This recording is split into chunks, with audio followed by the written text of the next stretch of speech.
2 சின்ன குழந்தைங்க விளையாடிட்டு இருக்கிறாங்க. ஒரு குழந்தையோட அப்பா ஃபாரின்ல இருக்கிறார், நிறைய பொருட்கள் அனுப்பி வச்சிருக்கிறார். இன்னொரு குழந்தையோட அப்பா ரொம்ப ஏழை, அந்த பிள்ளைகிட்ட ஒரு பொருள் இல்லை. இந்த பணக்கார பாப்பா வந்து சொல்லுது, எங்கள் அப்பா கொடுத்த ஐஃபோன் என்கிட்ட இருக்குதே, எங்கள் அப்பா அனுப்பி வச்ச ரிமோட் கார் என்கிட்ட இருக்குதே, எங்கள் அப்பா அனுப்பின ட்ரோன் என்கிட்ட இருக்குதே, எங்கள் அப்பா அனுப்பின ஹெலிகாப்டர் என்கிட்ட இருக்குதே அப்படின்னே சொல்லியிருக்கு. இந்த பாப்பா அவ்வளோத்தையும் கேட்டுட்டு சொல்லியிருக்காரு, என்கிட்ட எங்கள் அப்பாவே இருக்கிறாரே.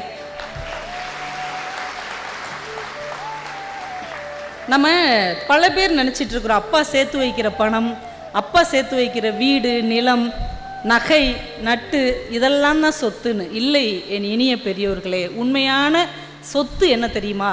யாருக்கெல்லாம் அம்மா அப்பா அதிக நாள் உயிரோடு இருக்கிறார்களோ அதுதான் உண்மையான சொத்து. கோடீஸ்வரன் அப்படின்னா ஏதோ அம்பானி அதானி அவங்கெல்லாம் கிடையாது. யாருக்கெல்லாம் அப்பா பேரன் பேத்தி கொள்ளு பேரன் பேத்தி எடுக்கிற வரைக்கும் அப்படி ஆரோக்கியமா இருக்காங்களோ அவன் தான் உலகத்தின் மிகப்பெரிய கோடீஸ்வரன்.